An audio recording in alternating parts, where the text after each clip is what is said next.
चतुर घोड़ी को चाल चलावे डंडे से। विद्यालय में अध्यापक जब पाठ पढ़ावे डंडे से। कंसराज प्रजा को देखो होश मिलावे।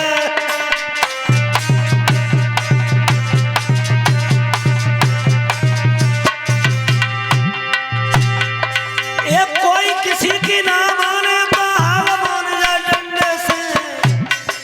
दुई अंगुर की लकड़ी बकरा नाच नचावे डंडे से।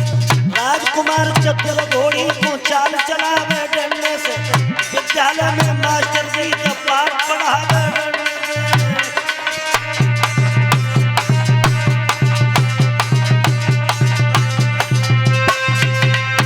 सुनो पिताजी, कोई किसी की ना माने तो हाल मान जाए डंडे से। और दुई अंगुर की लकड़ी बकरा नाच नचावे डंडे से। और राजकुमार चतुर घोड़ी को चाल चलावे डंडे से। और विद्यालय में मास्टर जी जब पाठ पढ़ावे डंडे से। और कंस राज प्रजा को देखो होश मिलावे। अब देखेंगे कि कौन बोलता हमारे सामने। कौन बोलता है? सभा में ऐलान कर दिया मंत्री, नई बुद्धि नया विकास। अब हमारे राज का नियम चेंज कर दो। और नियम एक ही चेंज करो, मेरे राज्य में न तो कोई हवन करेगा, न कोई कीर्तन करेगा, और न कोई कंठी माला पहनेगा, न कोई तिलक लगाएगा। अब राजा है तो हम और भगवान है तो हम।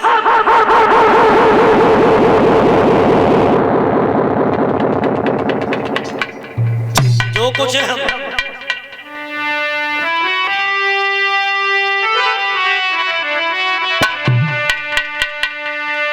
कि आज्ञा दी मेरे और उस शासन में। अरे यज्ञ न हो न कोई कीर्तन।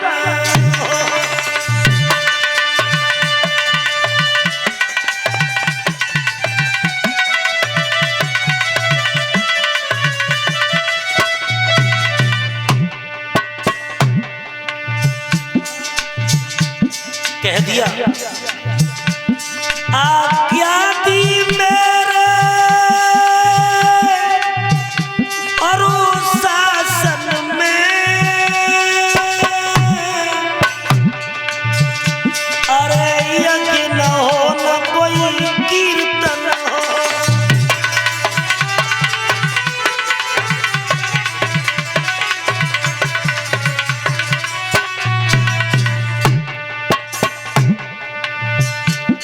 देवों की जगह दीवालों में।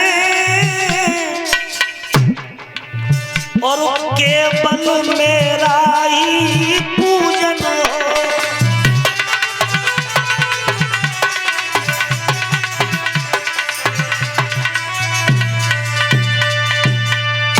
आज्ञा दी मेरे शासन में यज्ञ न हो न कोई कीर्तन हो। देवों की जगह दीवालों में केवल मेरा ही पूजन हो।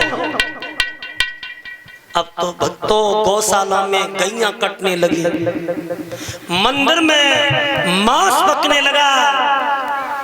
और भक्तों इस कंस का पाप दिन प्रतिदिन बढ़ने लगा। लइयो न नाम कोई बापेरी को भूल के। तुम माला तोड़े फेंको छापा, तिलक को लगइयो न। मनइयो न मात पिता को, गुरुवन में सौगात लात। और गुरुवन में सौगात लात छाड़ के दिवइयो न। इसके राज्य में अब तो गौशाला में गैया कटने लगी, मंदिर में मांस पकने लगा, वेद ग्रंथ जलाने लगे। भक्तों अत्याचार बढ़ने लगा। और कंस जब ये राजा बन गया तो कंस की एक चचेरी बहन है, जाको नाम है देवकी। वो देवकी को कंस बहुत प्यार करता था, बहुत ज्यादा था। इसने देखा कि मेरी बहन शादी के योग्य है। भाइयों, अब ये सोचने लगा कि मैं अपनी बहन का विवाह करूं। और भक्तों, ये विवाह करने के लिए रथ को तैयार करता है। और रथ को तैयार करने के बाद ये कहां पहुंचा है? बटेश्वर के पास। जो बटेश्वर के पास उत्तर दिशा में, और बटेश्वर से 3 किलोमीटर दूरी है। बटेश्वर पड़ता है डिस्ट्रिक्ट आगरा में। 3 किलोमीटर दूरी पर एक गांव है।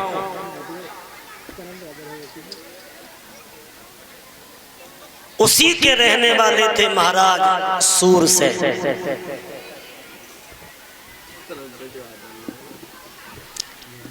और सूरसेन के बेटा थे जिनका नाम था बसदेव। और भक्तों, वो सौरीपुर गांव था। सौरीपुर नरेश महाराज सूरसेन जिनके बेटा बसदेव है, बसदेव के साथ में देवकी का रिश्ता पक्का किया। वो देखो, देवकी जो थी ना, ये देवकी बसदेव को अकेली ना विवाही। बसदेव की 8 कन्या और थी, वो भी बसदेव को, देवकी 8 कन्या थी, वो सब बसदेव को भाई गई थी।